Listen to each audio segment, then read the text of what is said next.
मेरे प्यारे देशवासियों, મારા પ્રિય દેશવાસીઓ નમસ્કાર. ગયા અઠવાડિયે આપણે એક એવી સિદ્ધિ હાંસલ કરી જેણે આપણને સૌને ગૌરવથી ભરી દીધા. આપે સાંભળ્યું હશે કે ભારતે ગયા અઠવાડિયે $400 બિલિયન એટલે કે 30 લાખ કરોડ રૂપિયાના એક્સપોર્ટનું ટાર્ગેટ હાંસલ કર્યું છે. પહેલી વખત સાંભળવાથી એવું લાગે કે આ તો અર્થવ્યવસ્થા સંબંધિત વાત છે, પરંતુ અર્થવ્યવસ્થા કરતાં પણ વધુ આ ભારતના સામર્થ્ય, ભારતના પોટેન્શિયલ સાથે જોડાયેલી વાત છે.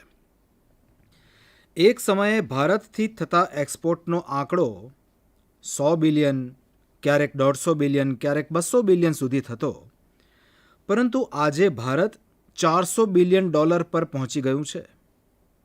આનો એક અર્થ એ કે દુનિયાભરમાં ભારતમાં બનેલી વસ્તુઓની ડિમાન્ડ વધી રહી છે.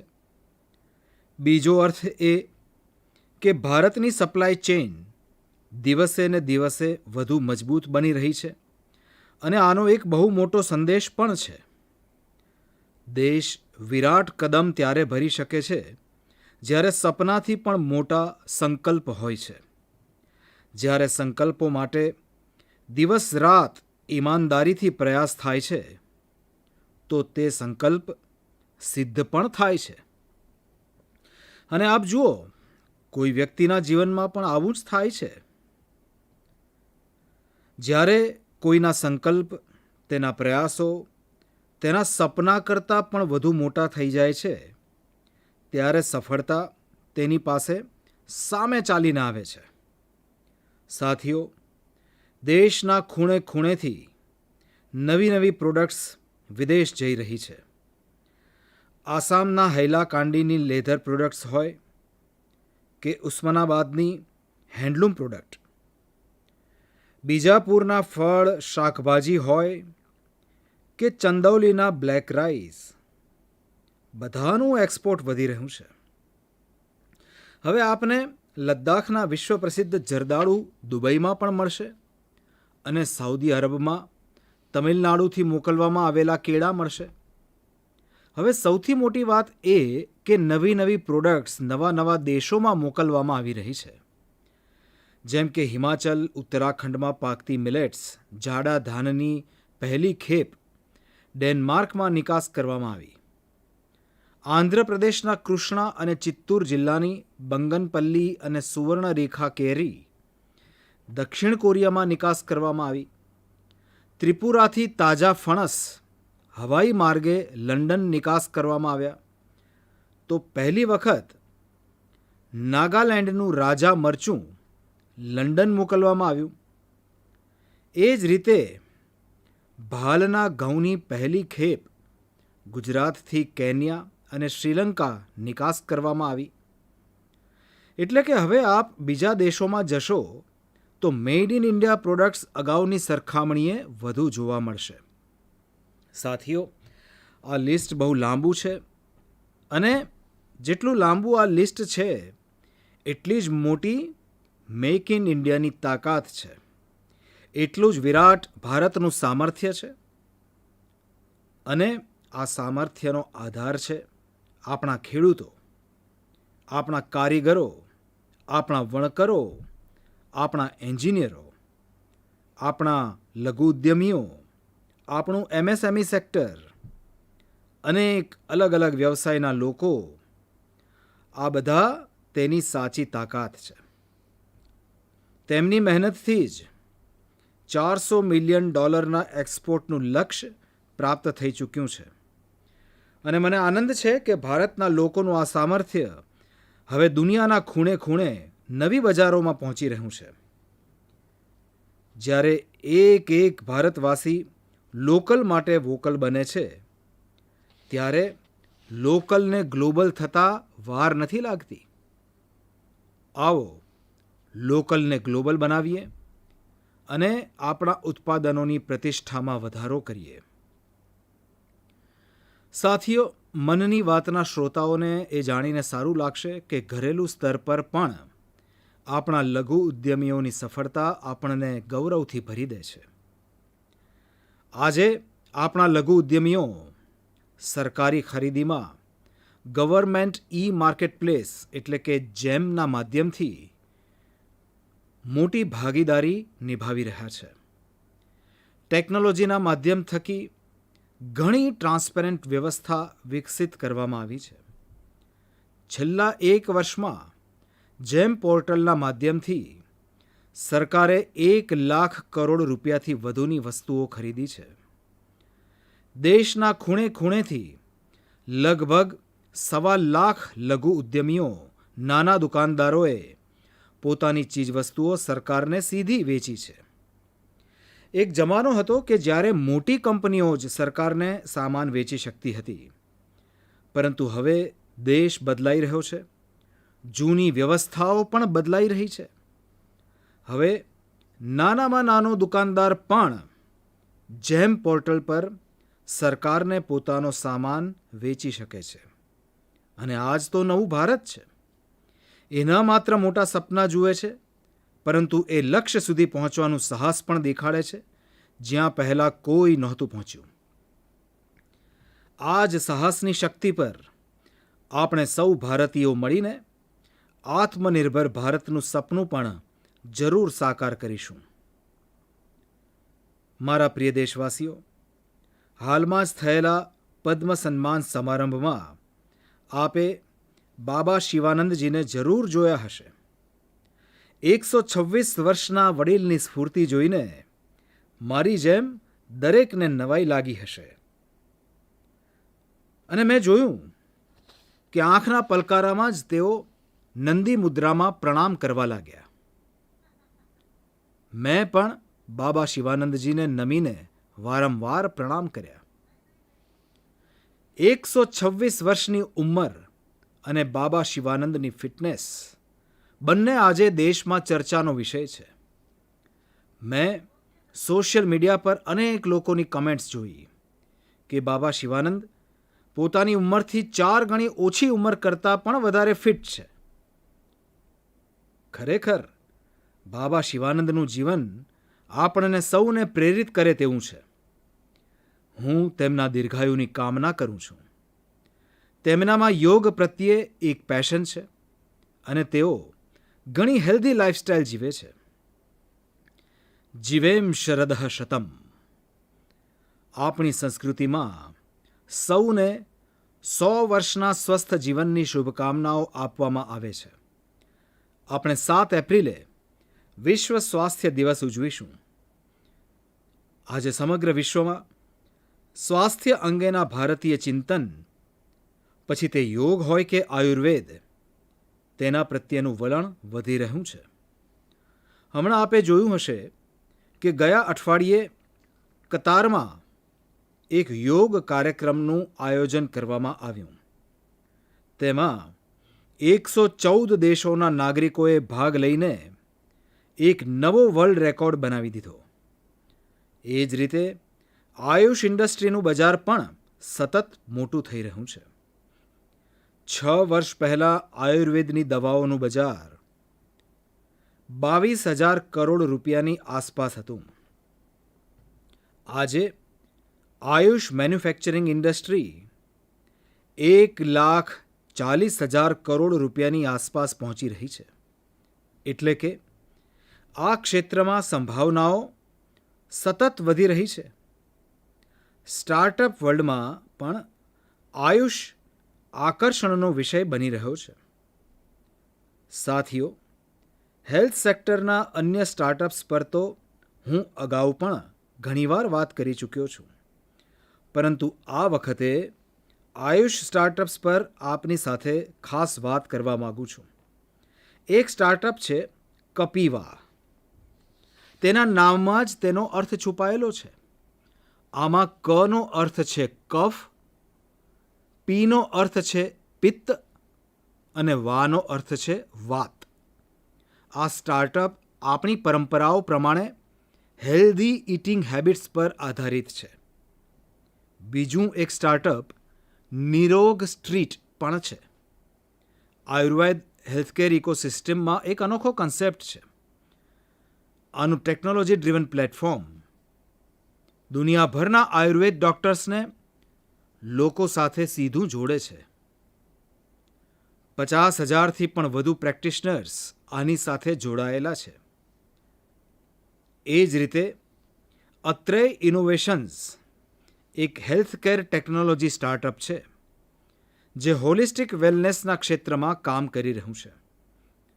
ઇક્ઝોરિયલ એ ન માત્ર અશ્વગંધાના ઉપયોગ બાબતે જાગૃતિ ફેલાવી છે, ટોપ ક્વોલિટી પ્રોડક્શન પ્રોસેસ પર પણ મોટા પ્રમાણમાં મૂડીરોકાણ કર્યું છે. ક્યોરવેદાએ જડીબુટ્ટીઓની આધુનિક શોધ અને પારંપરિક જ્ઞાનના સંગમથી હોલિસ્ટિક લાઈફ માટે ડાયટરી સપ્લિમેન્ટ્સનું નિર્માણ કર્યું છે. સાથીઓ, હજી તો મેં અમુક જ નામ ગણાવ્યા છે. આ લિસ્ટ બહુ લાંબુ છે. આ ભારતના યુવા ઉદ્યમીઓ અને ભારતમાં બની રહેલી નવી સંભાવનાઓનું પ્રતીક છે. મારો હેલ્થ સેક્ટરના સ્ટાર્ટઅપ્સ અને ખાસ કરીને આયુષ સ્ટાર્ટઅપ્સને એક આગ્રહ પણ છે. આપ ઓનલાઈન જે પણ પોર્ટલ બનાવો છો, જે પણ કન્ટેન્ટ ક્રિએટ કરો છો, તે સંયુક્ત રાષ્ટ્ર દ્વારા માન્યતા પ્રાપ્ત બધી ભાષાઓમાં પણ બનાવવાનો પ્રયાસ કરો. દુનિયામાં ઘણા બધા એવા દેશો છે જ્યાં અંગ્રેજી ના તો એટલું બોલાય છે કે ના તો એટલી સમજાય છે. આવા દેશોને ધ્યાનમાં રાખીને પોતાની જાણકારીનો પ્રચાર પ્રસાર કરો. મને વિશ્વાસ છે કે ભારતના આયુષ સ્ટાર્ટઅપ બહેતર ક્વોલિટીની પ્રોડક્ટ સાથે જલ્દી દુનિયાભરમાં છવાઈ જશે. સાથીઓ, સ્વાસ્થ્યનો સીધો સંબંધ સ્વચ્છતા સાથે પણ છે. મનની વાતમાં આપણે હંમેશા સ્વચ્છતાના આગ્રહીઓના પ્રયાસો વિશે જરૂર વાત કરીએ છીએ. આવા જ એક સ્વચ્છાગ્રહી છે ચંદ્રકિશોર પાટીલજી. તેઓ મહારાષ્ટ્રમાં નાસિકમાં રહે છે. ચંદ્રકિશોરજીનો સ્વચ્છતા અંગેનો સંકલ્પ ઘણો મોટો છે.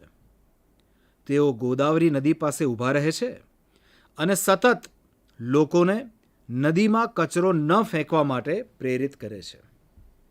તેમને કોઈ એવું કરતા દેખાય તો તરત જ તેને રોકે છે. આ કામમાં ચંદ્રકિશોરજી પોતાનો ઘણો સમય ખર્ચ કરે છે. સાંજ સુધીમાં તેમની પાસે એવી વસ્તુઓનો ઢગલો થઈ જાય છે કે જેને લોકો નદીમાં ફેંકવા માટે લાવ્યા હોય છે. ચંદ્રકિશોરજીનો આ પ્રયાસ જાગૃતિ પણ વધારે છે અને પ્રેરણા પણ આપે છે. એ જ રીતે બીજા એક સ્વચ્છાગ્રહી છે ઉડીસાના પુરીના રાહુલ મહારાણા. રાહુલ દર રવિવારે સવારે પુરીમાં તીર્થ સ્થળો પાસે જાય છે અને ત્યાં પ્લાસ્ટિકનો કચરો સાફ કરે છે. તેઓ અત્યાર સુધીમાં સેંકડો કિલો પ્લાસ્ટિકનો કચરો અને ગંદકી સાફ કરી ચૂક્યા છે. પુરીના રાહુલ હોય કે નાસિકના ચંદ્રકિશોર, તેઓ આપણને સૌને ઘણું બધું શીખવાડે છે. એક નાગરિક રૂપે આપણે આપણા કર્તવ્યો નિભાવીએ, પછી તે સ્વચ્છતા હોય, પોષણ હોય કે પછી રસીકરણ, આ બધા પ્રયાસોથી પણ સ્વસ્થ રહેવામાં મદદ મળે છે. મારા પ્રિય દેશવાસીઓ, હવે વાત કરીએ કેરળના મુપટ્ટમ શ્રી નારાયણજીની.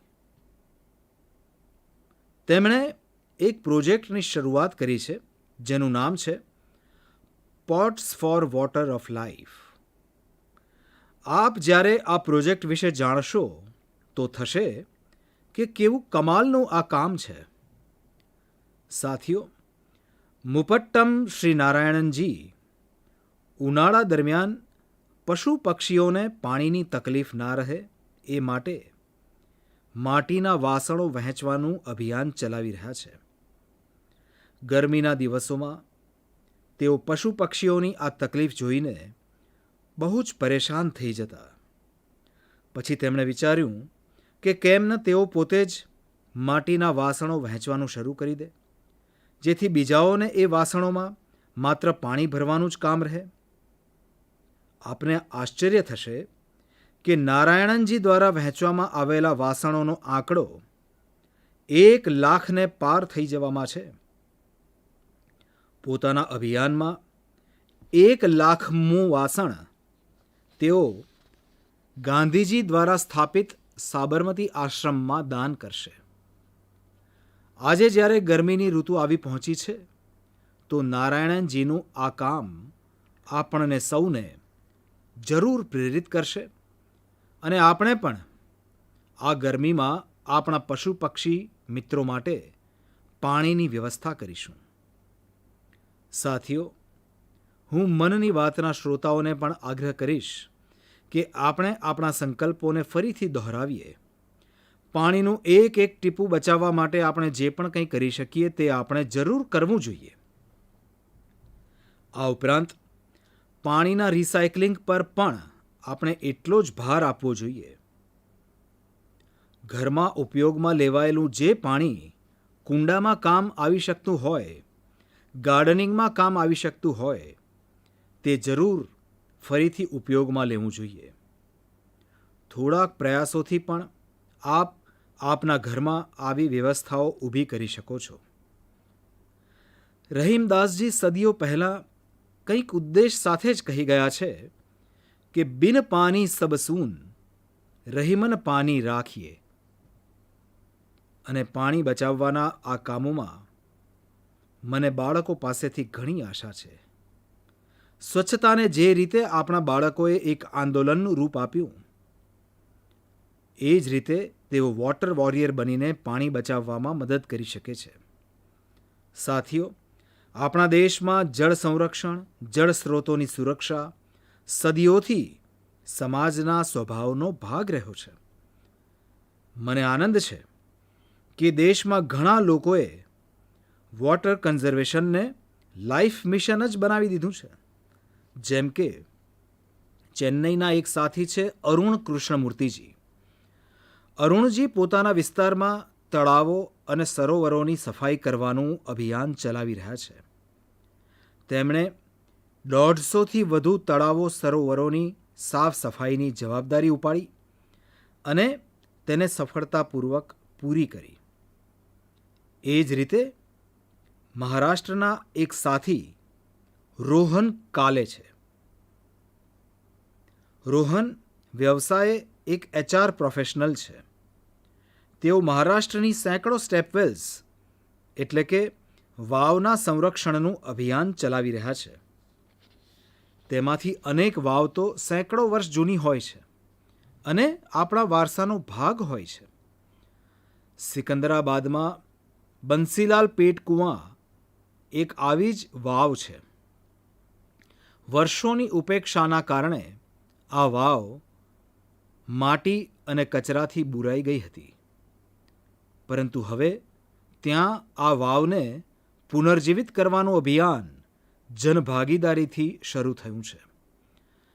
સાથીઓ, હું તો એ રાજ્યમાંથી આવું છું જ્યાં પાણીની હંમેશા અછત રહી છે. ગુજરાતમાં સ્ટેપ વેલ્સને વાવ કહે છે. ગુજરાત જેવા રાજ્યમાં વાવની મોટી ભૂમિકા રહી છે. આ કૂવા કે વાવડીઓના સંરક્ષણ માટે જળ મંદિર યોજનાએ ઘણી મોટી ભૂમિકા નિભાવી. આખા ગુજરાતમાં અનેક વાવડીઓને પુનર્જીવિત કરવામાં આવી.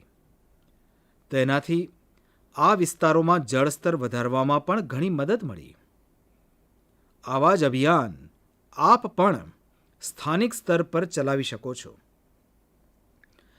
ચેકડેમ બનાવવાના હોય, રેઇન વોટર હાર્વેસ્ટિંગ હોય, તેમાં વ્યક્તિગત પ્રયાસો પણ મહત્વના છે અને સામૂહિક પ્રયાસો પણ જરૂરી છે. જેમ કે આઝાદીના અમૃત મહોત્સવમાં આપણા દેશમાં દરેક જિલ્લામાં ઓછામાં ઓછા 75 અમૃત સરોવર બનાવી શકાય છે. અમુક જૂના સરોવરોને સુધારી શકાય છે, અમુક નવા સરોવર બનાવી શકાય છે. મને વિશ્વાસ છે આપ આ દિશામાં કંઈક ને કંઈક જરૂર પ્રયાસ કરશો. મારા પ્રિય દેશવાસીઓ, મનની વાતની એક સુંદરતા એ પણ છે કે મને આપના સંદેશા ઘણી બધી ભાષાઓ, ઘણી બધી બોલીઓમાં મળે છે. અનેક લોકો માય ગોવ પર ઓડિયો મેસેજ પણ મોકલે છે. ભારતની સંસ્કૃતિ, આપણી ભાષાઓ, આપણી બોલીઓ, આપણી રહેણીકરણી, ખાનપાનનો વિસ્તાર, આ બધી વિવિધતાઓ આપણી બહુ મોટી શક્તિ છે.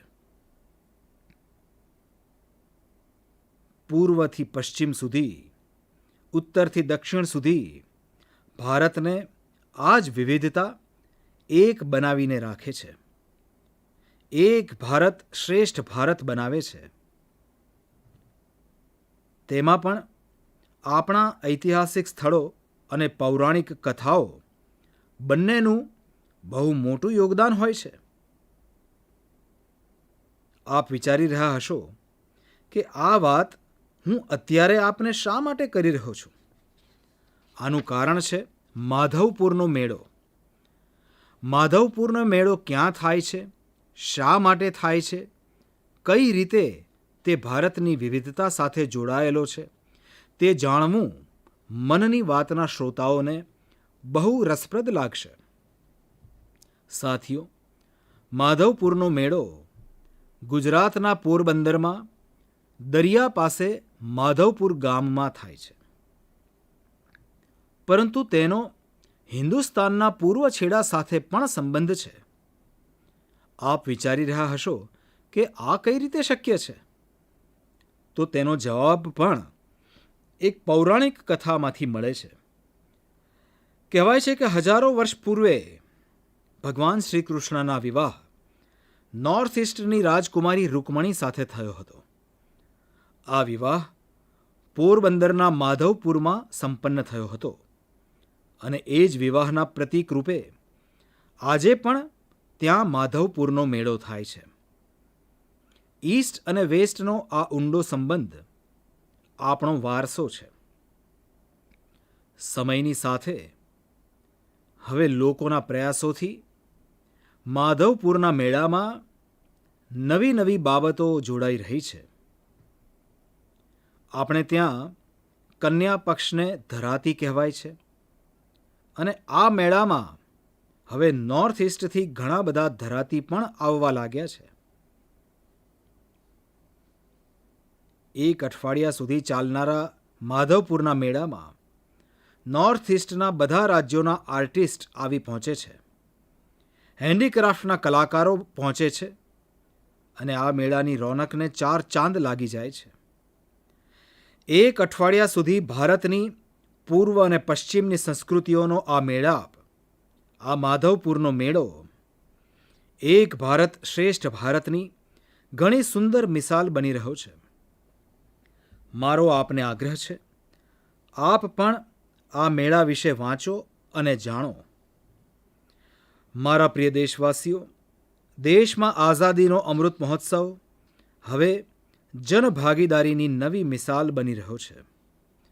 થોડા દિવસ પહેલાં 23મી માર્ચે શહીદ દિવસ પર દેશના અલગ અલગ ખૂણે અનેક સમારંભ થયા.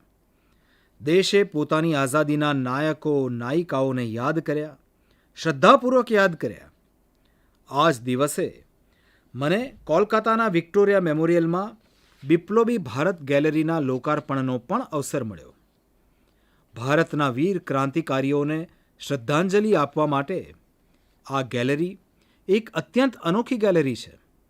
જો તક મળે તો આપ આ ગેલેરી જોવા જરૂર જજો. સાથીઓ, એપ્રિલ મહિનામાં આપણે 2 મહાન વિભૂતિઓની જયંતિ ઉજવીશું. આ બંને ભારતીય સમાજ પર પોતાની અમીટ છાપ છોડી છે. આ મહાન વિભૂતિઓ છે મહાત્મા ફૂલે અને બાબા સાહેબ આંબેડકર. મહાત્મા ફૂલેની જયંતિ 11 એપ્રિલે છે અને બાબા સાહેબની જયંતિ આપણે 14 એપ્રિલે ઉજવીશું. આ બંને મહાપુરુષોએ ભેદભાવ અને અસમાનતા વિરુદ્ધ મોટી લડાઈ લડી. મહાત્મા ફૂલે તે સમયમાં દીકરીઓ માટે શાળાઓ ખોલી, કન્યા બાળ હત્યા વિરુદ્ધ અવાજ ઉઠાવ્યો. તેમણે જળ સંકટમાંથી મુક્તિ અપાવવા માટે પણ મોટા અભિયાન ચલાવ્યા. સાથીઓ, મહાત્મા ફૂલેની આ ચર્ચામાં સાવિત્રીબાઈ ફૂલેજીનો પણ ઉલ્લેખ એટલો જ જરૂરી છે. સાવિત્રીબાઈ ફૂલે અનેક સામાજિક સંસ્થાઓના નિર્માણમાં મોટી ભૂમિકા નિભાવી. એક શિક્ષિકા અને એક સમાજ સુધારક રૂપે તેમણે સમાજને જાગૃત પણ કર્યો અને તેમનો ઉત્સાહ પણ વધાર્યો. બંનેએ સાથે મળીને સત્યશોધક સમાજની સ્થાપના કરી.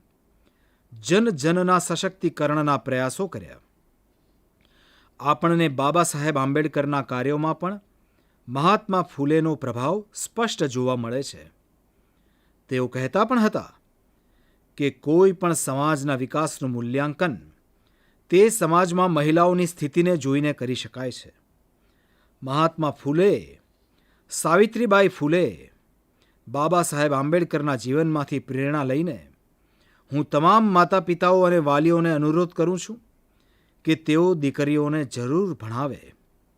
દીકરીઓનો શાળામાં પ્રવેશ વધારવા માટે થોડા દિવસ અગાઉ જ કન્યા શિક્ષણ પ્રવેશ ઉત્સવ પણ શરૂ કરવામાં આવ્યો છે. જે દીકરીઓનું ભણતર કોઈ કારણથી અધવચ્ચે છૂટી ગયું હોય તેમને ફરીથી શાળાએ લઈ જવા પર ફોકસ કરવામાં આવી રહ્યું છે. સાથીઓ, આપણા સૌ માટે આ એક સૌભાગ્યની વાત છે કે આપણને બાબા સાહેબ સાથે સંકળાયેલા 5 તીર્થો માટે કાર્ય કરવાનો પણ અવસર મળ્યો છે.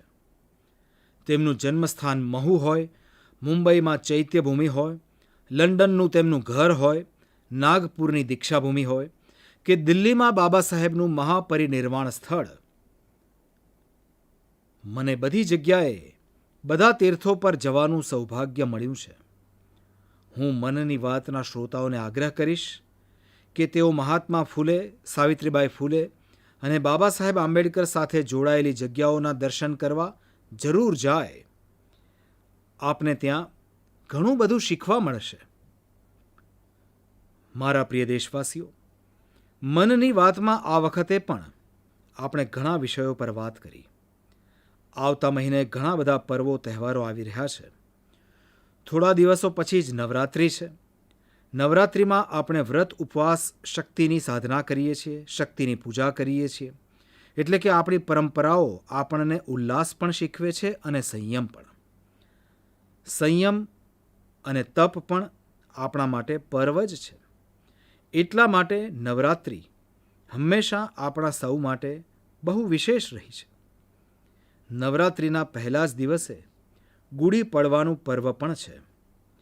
એપ્રિલમાં જ ઈસ્ટર પણ આવે છે અને રમઝાનના પવિત્ર દિવસો પણ શરૂ થઈ રહ્યા છે. આપણે સૌને સાથે લઈને આપણા પર્વો ઉજવીએ, ભારતની વિવિધતાને સશક્ત કરીએ, એ જ બધાની કામના છે. આ વખતે મનની વાતમાં આટલું જ. આવતા મહિને આપની સાથે નવા વિષયો સાથે ફરી મુલાકાત થશે. ખૂબ ખૂબ ધન્યવાદ.